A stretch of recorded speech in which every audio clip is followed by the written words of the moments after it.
Hi, I'm Chris Sangster, and welcome back to the studio. And welcome back to What Are They Emulating? My video series where I dissect analog emulating plugins and the famous gear that they're attempting to sound like. We're back for part 3 of my deep dive into Logic Pro's Amp Designer and its 25 different guitar amp emulations. In parts 1 and 2, we looked at the two pillars of guitar amplification, Fender and Marshall. Check out my What Are They Emulating playlist if you need to get caught up. But it's not all tweeds and super leads in Amp Designer. Not at all. In fact, we've got amp emulations representing 9 other companies. We'll get to all of them in good time, but I wanted to start with another stalwart of the guitar amp world. Yes, Fender and Marshall are the giants we all know and love, but honestly, there is a third pillar of guitar amps without which our look through the history of amps would not be complete. And that is Vox. The company we now know as Vox started as the Jennings Organ Company. It was founded in Dartford, Kent by Thomas Walter Jennings in 1950. Jennings was an accomplished amateur accordion player and served with the Royal Electrical and Mechanical Engineers during World War II. He was medically discharged from the Army in 1942 and began his business by repairing accordions. He then went on to develop an early self-powered electric keyboard known as the Univox. But it was a fortuitous musical friendship that would alter his company's trajectory forever. That friend was Dick Denny. The two had met while working together in the Vickers munitions plant during the war. Both had a keen interest in music and electronics, and this led Jennings to hire Denny as an engineer for his company. In 1957, while in the employ of the then renamed Jennings Musical Industries, JMI for short, Denny began designing a guitar amplifier. A guitarist himself, Denny was very interested in improving the capabilities of British-made amplifiers, which at the time were lagging behind their American counterparts. This work led to the creation of a 15-watt combo amplifier named the AC1/15, which was released in January of 1958. The amp found early success in the London music scene, being adopted famously by The Shadows and also by Vic Flick, who used it on his iconic recording of the James Bond theme. In Logic Pro Amp Designer, we of course have an emulation of this groundbreaking amp. It's called the Small British Combo, featuring a 1x12 cab that emulates the 12-inch Celestion speaker found in the AC15, and of course, that iconic diamond grille cloth. They even went so far as to color this amp emulation white, just like the original model. Love that attention to detail. I do find the Small British Combo to be a bit darker and more closed off than what I think of as a typical Vox sound, but the sound is still quite usable, and I think it's filling in a gap in the Amp Designer sonic palette compared to the other small combo amp emulations, which all tend to err on the bright side.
The creation of the next important amp in the Vox lineup can be attributed again to The Shadows and their guitarist Hank Marvin. Marvin went to Vox to request a more powerful version of the AC15 that could be heard over the screaming fans at Cliff Richard's concerts, whom The Shadows were the backing band for at the time. The amp that resulted from this request was the Vox AC30, Originally, the AC30 was just a double-powered AC15, still with one 12-inch speaker, but now outputting 30 watts instead of 15. The AC30 would really come into its own with a redesign in early 1960. It was at this point it received a second 12-inch speaker. And then the real breakthrough came with the release of the model AC30/6.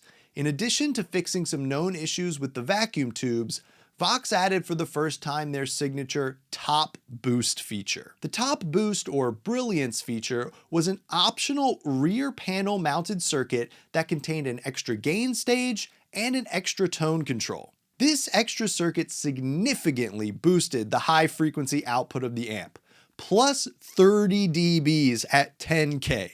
Just crazy stuff. And it resulted in that signature, bright, chimey tone that we now associate with all Vox amps. And that's a tone that would be heard 2 years later on a single released by four lads from Liverpool called Love Me Do. Yes, the Beatles famously used Vox amps, at one point even signing a contract to use them exclusively in their live performances. But the impact of Vox on the history of rock doesn't stop with the Beatles, and it didn't stop once Marshall Stacks came along either.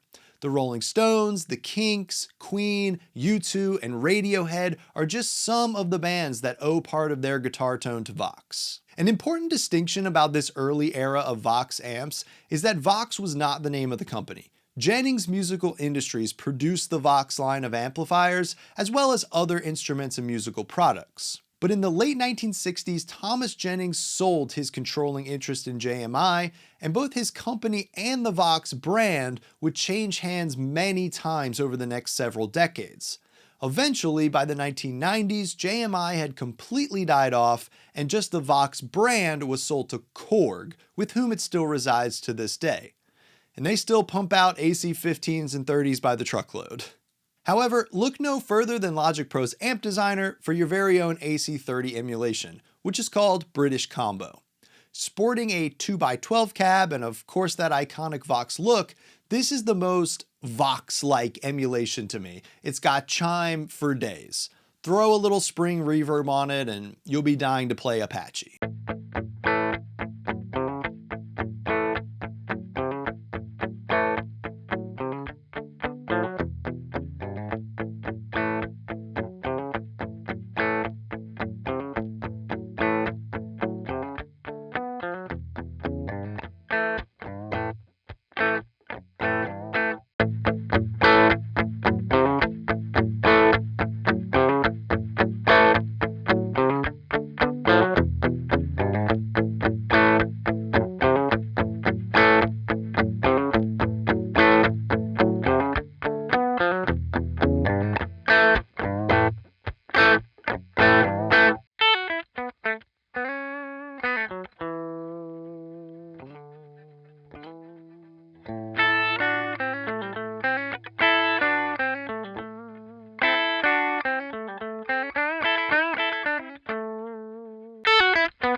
Two other British guitar amplifier brands play heavily into the history of rock music, and both are featured in Logic Pro's Amp Designer.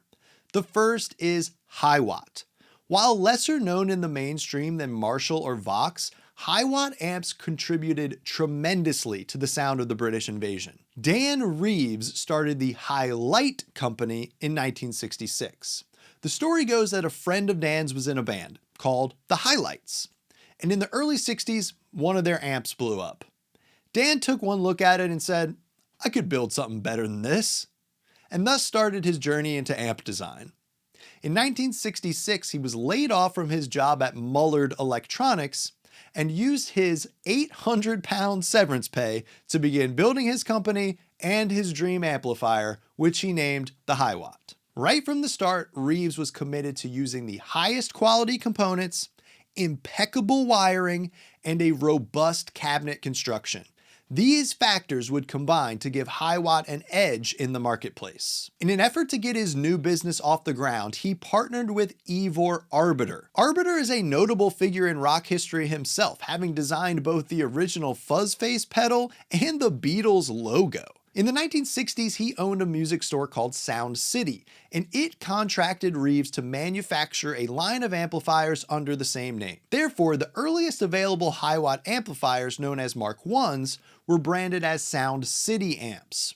And these amps found their way into the hands of the most famous guitarists of the era, Jimi Hendrix and Pete Townshend among them. Townshend was likely drawn to their robust construction as well as their unique sound profile, as Townshend has a reputation for being, shall we say, tough on his amps. By 1968, Reeves had fulfilled his contract with Arbiter and began producing these amps in his own company, Highlight, under the brand name Hiwatt. Under the Hiwatt brand, the Mark I was updated to the DR103, a 100-watt amp that exemplified the Hiwatt sound. The sonic characteristic of Hiwatt amps that set it apart from the competition was its clean tone, specifically very powerful clean tone. It was a dual-channel amplifier similar to Marshall, but the normal channel was all clean tone, even at high gain settings.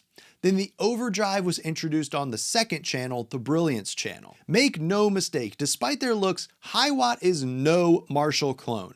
It is its own beast and rightfully earned its place in the rigs of the most famous rock bands of the 1970s. Cue the Comfortably Numb solo. In Amp Designer, it is the Stadium Stack that is emulating the Hiwatt DR103, and it's paired with an emulation of the 4x12 SE4123 cab. The Amp Designer emulation has a real heft to the sound. It gives a lot of clean tone, even at high gain settings. As you'll hear in this example, it only barely breaks up with the gain set to 10. It's actually one of my favorite Amp Designer emulations for rhythm guitar, because it's got a great low-end punch, but doesn't get too fuzzy distorted.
The other Hiwatt emulation in Amp Designer is the Stadium Combo, which is emulating the Hiwatt Studio Stage Combo, a 2x12 combo amp design. The amp being emulated here comes from a different era of Hiwatt amps altogether. While there was a very limited run of Hiwatt combo amps made in the 70s, the Logic Pro manual states that the Stadium Combo is, quote, a 2x12-inch combo based on a modern amp. This leads me to believe we're looking at the Mark II or Mark III version of the Hiwatt SS212 Studio Stage Combo. Certainly a rock-solid combo amp, but it doesn't have the same pedigree as the vintage Hiwatt stack. See, Dan Reeves unexpectedly passed away in 1981, and the company was then briefly revived under the name Biocrown by former employees of Highlight. However, they struggled to get a foothold, and eventually it was sold to Rick Harrison in 1984. During this time period, the high level of detail and construction and wiring that the company was known for wasn't really maintained, and the brand suffered. So it's from this less desirable period to collectors that we find the combo amp being emulated here.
nice trick to use with either of the Hiwatt emulations in Amp Designer is to couple it with a fuzz pedal. Because they don't overdrive easily, you can get a really nice, crisp, clear fuzz tone with plenty of gain, but doesn't get all washed out sounding. It's really nice.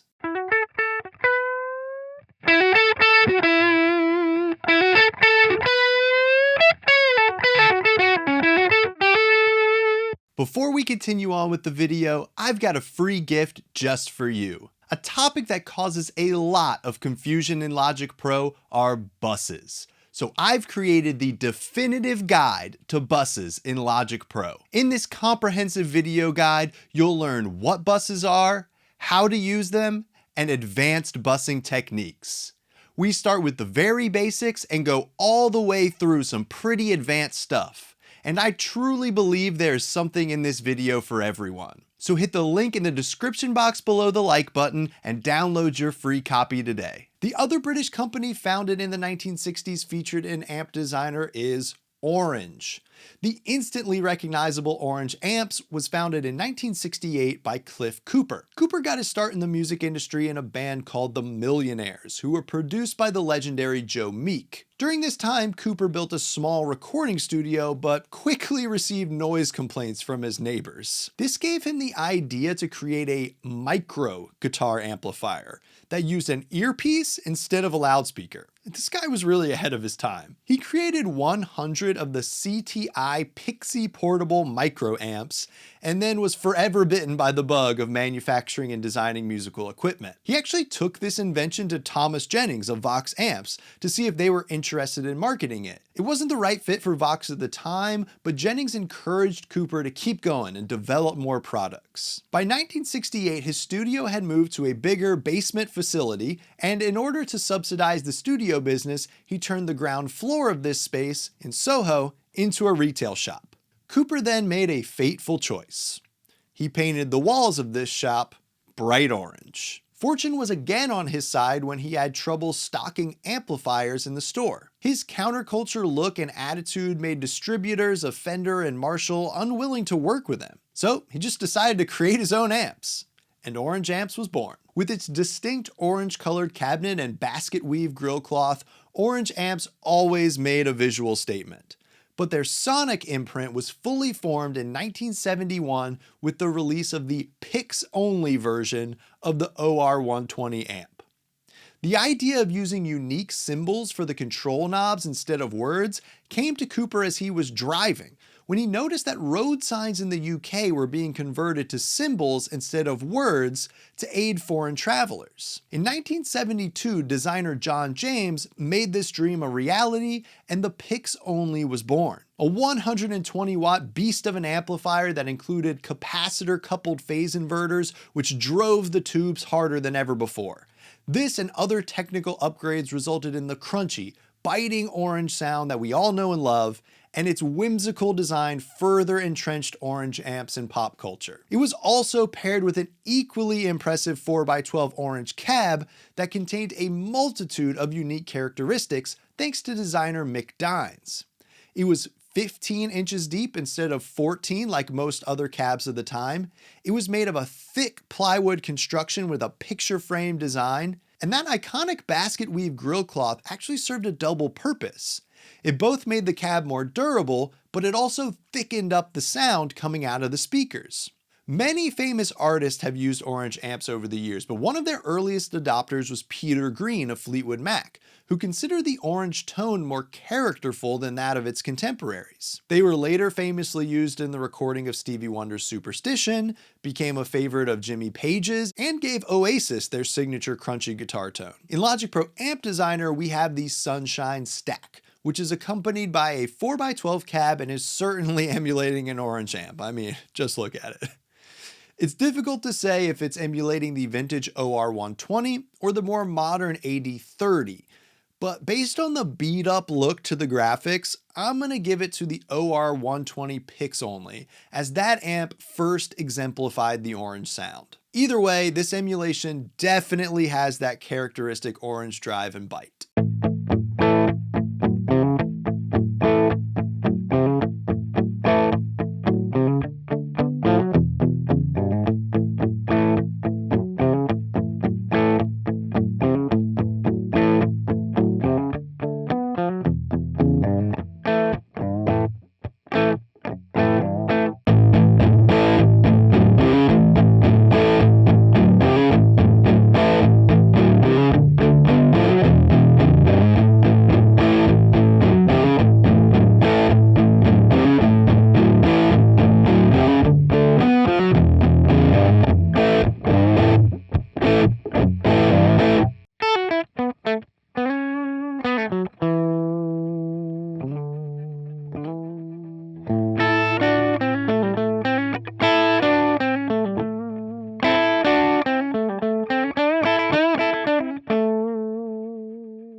The second orange emulation in Amp Designer is the Small Sunshine Combo, and in this emulation we have a decidedly modern take on an orange amp. There are several 1x12 combo amps from the modern history of orange, the AD15 from the 90s, the Orange Crush series from the 2000s, but my pick for this emulation is the Orange Tiny Terror Combo. Even though the Tiny Terror is arguably more famous as a standalone small form factor amp head, there is a combo amp version of it, and to me, it would just seem wrong to not have this one included as the bastion of Orange's modern lineup. And plus, the Logic manual says, quote, a 1x12-inch combo based on a modern amp known for a big amp sound. I think that describes the Tiny Terror to a T. The Tiny Terror packs the punch of a large amp stack into a small form factor, and we have plenty of oomph here with the Small Sunshine Combo.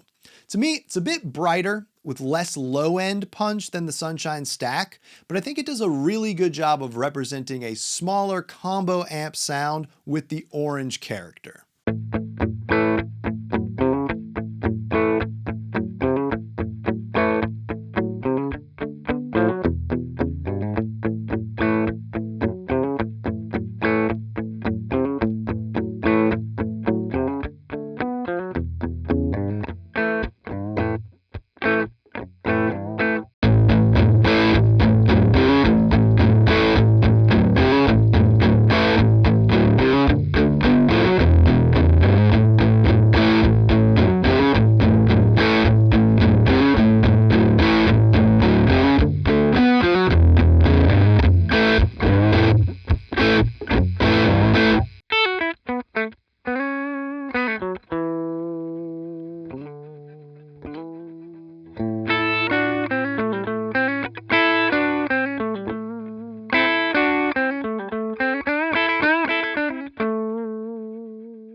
And that gets us through 5 of the 11 amplifier companies emulated in Logic Pro's Amp Designer.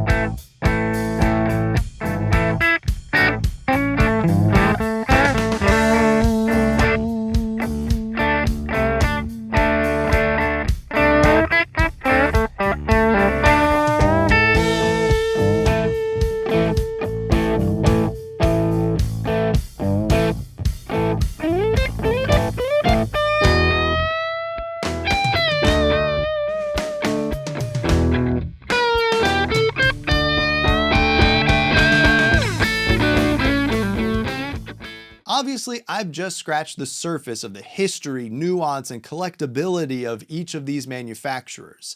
If you'd like to learn more about them, you can find all of my sources linked in the description box below. In our next episode, we'll be heading back across the pond to look at the other American amp manufacturers emulated in Amp Designer. If you have any questions, please leave them in the comments below. Don't forget to like, share, and subscribe, and I'll see you at the studio next time. Thanks.